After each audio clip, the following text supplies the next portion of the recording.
कथा श्री गुरु अर्जन देव जी की। खुसरो ने गुरु जी को मिलना। अपने पुत्र खुसरो से किसी बात से नाराज हो जहांगीर बादशाह ने सारे देश को हुक्म दे दिया कि खुसरो से कोई भी मेल मिलाप न करे और न ही कोई इसको किसी प्रकार की सहायता दे। इस कारण खुसरो दिल्ली से दौड़कर काबुल को जाता हुआ जब व्यास नदी का पतन गोइंदवाल से निकलकर तरन तारण आया तो उसको पता चला कि यहाँ गुरु नानक देव जी की गद्दी वाले गुरु ठहरे हुए हैं। गुरु जी के दर्शन करने के लिए खुसरा ने डेरा करके गुरु जी को अपनी सारी बात बताई और अपने बचाव के लिए आशीर्वाद मांगा।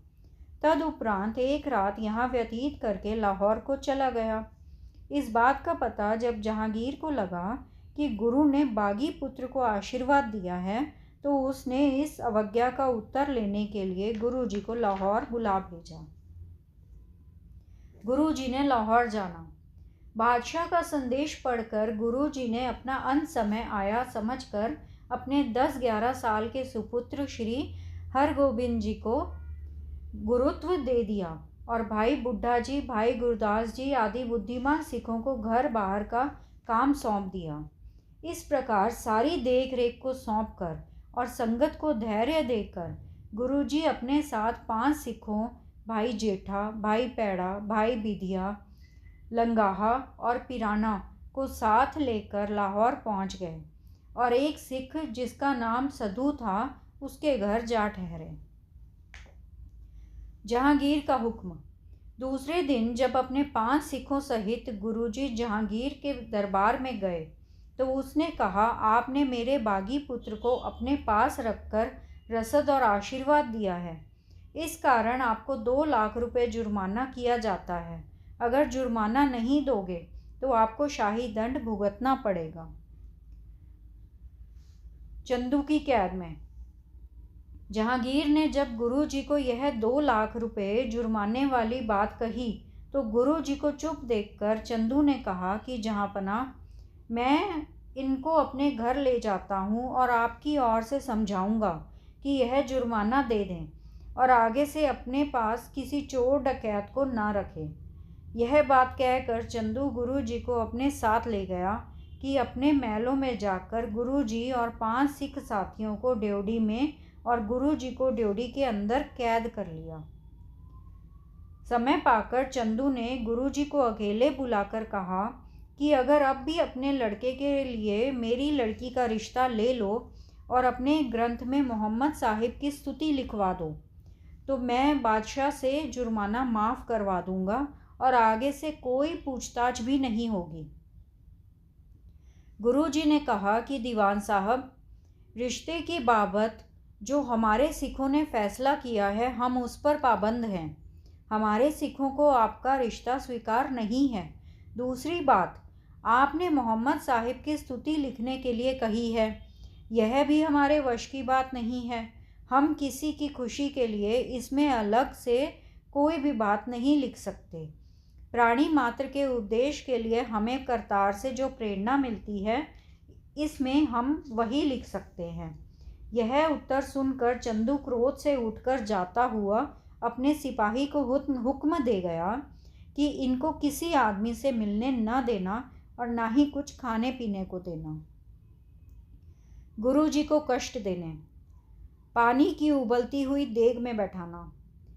दूसरे दिन फिर गुरु जी ने जब चंदू की दोनों बातों को मनाने से इनकार कर दिया तो उसने पानी की एक देग गर्म करवाकर उसमें गुरु जी को बैठा दिया।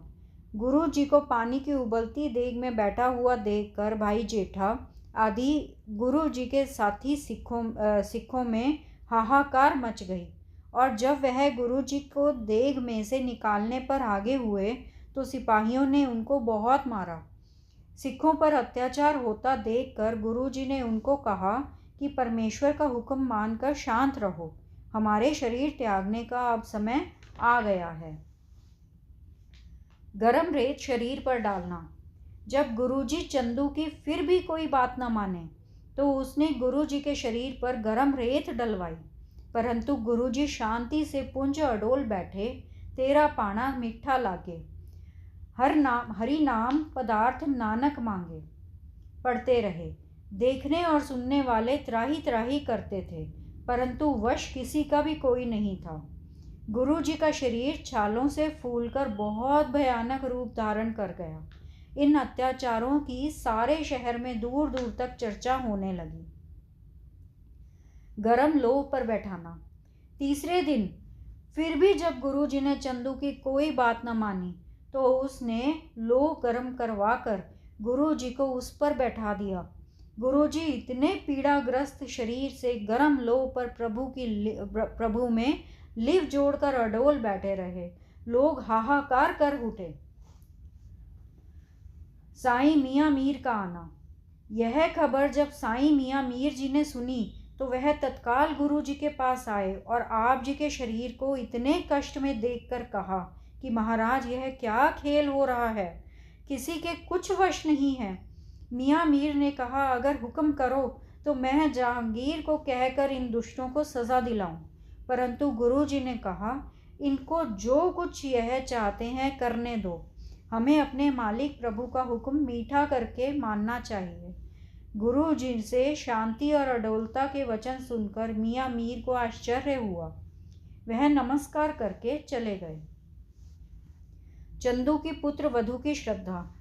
इतने सख्त कष्ट सहन करके जब गुरु जी अडोल रहे, तो चंदू ने अपने आदमियों से सलाह की कि इनके धर्म को नष्ट करने के लिए सुबह इन्हें मरी हुई गाय के कच्चे चमड़े में सिलवा दो।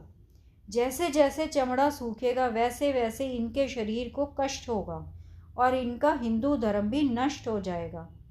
चंदू की यह सलाह उसकी पुत्र वधू, जो गुरु घर के किसी श्रद्धालु की लड़की थी, उसने जब सुनी तो वह मन में बहुत दुखी हुई और आधी रात का समय देखकर उठकर गुरु जी के बंदी गृह के पास आई।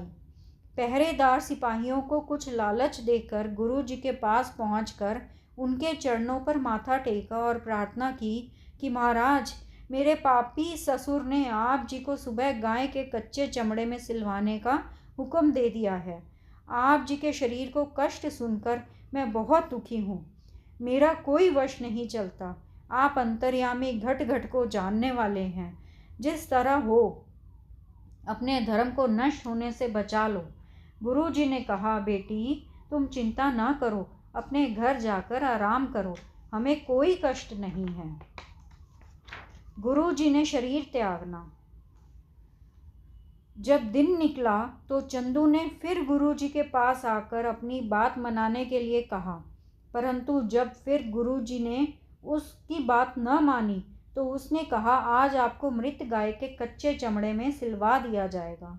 उसकी बात को सुनकर गुरु जी ने कहा कि पहले हम रावी नदी में स्नान करना चाहते हैं, फिर जो आपकी इच्छा हो कर लेना। गुरु जी की यह बात सुनकर चंदू बहुत खुश हुआ कि इनके छालों से सड़े हुए शरीर को जब नदी का ठंडा पानी लगेगा तो यह और भी दुखी होंगे। अच्छा है, इनको स्नान की आज्ञा दे दी जाए। यह सोच विचार करके चंदू ने अपने सिपाहियों को कहा कि जाओ, आज इनको रावी नदी में स्नान करवा के लाओ। जब गुरु जी अपने 5 साथी सिखों को साथ लेकर सिपाहियों सहित रावी पर आ गए, तो गुरु जी ने नदी के किनारे बैठकर चादर ओढ़कर जपजी साहब का पाठ करके भाई लंगाह आदि सिखों को कहा कि अब हमारी परलोक गमन की तैयारी है। आपने श्री हरगोबिंद जी को धैर्य देना और कहना कि शोक नहीं करना, करतार का हुक्म मानना, हमारे शरीर को जल प्रवाह ही करना, संस्कार ना करना। तदुपरांत गुरु जी रावी में प्रवेश करके अपना शरीर त्याग कर सचखंड जा बिराजे। गुरु जी के ज्योति ज्योत समाने का सारे शहर में बड़ा शोक मनाया गया। गुरु जी के शरीर त्यागने के स्थान पर गुरुद्वारा डेरा साहिब लाहौर शाही किले के पास विद्यमान है। अमृतसर पहुंचकर सिखों ने साका बताना। भाई जेठा आदि 5 सिखों ने गुरु साहिब जी को शहीदी की खबर जिस समय अमृतसर आकर माता जी और सिख संगत को बताई, तो सबको बड़ा ही शोक हुआ।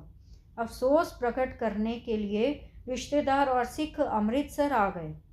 बाबा बुड्ढा जी ने सबको धैर्य देने के लिए कहा कि आप गुरु जी की वाणी का स्मरण करो।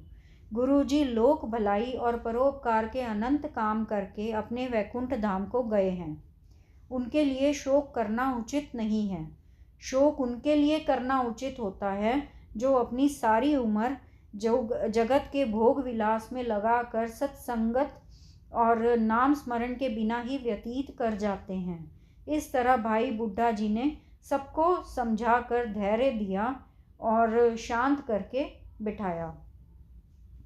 यहाँ से प्रसंग श्री गुरु अर्जन देव जी का समाप्त होता है और अगला श्री गुरु हरगोबिंद जी की उनका शुरू हो जाएगा नेक्स्ट वीडियो में। सतनाम सतनाम सतनाम जी, वाहे गुरु जी। सतनाम सतनाम सतनाम जी, वाहे गुरु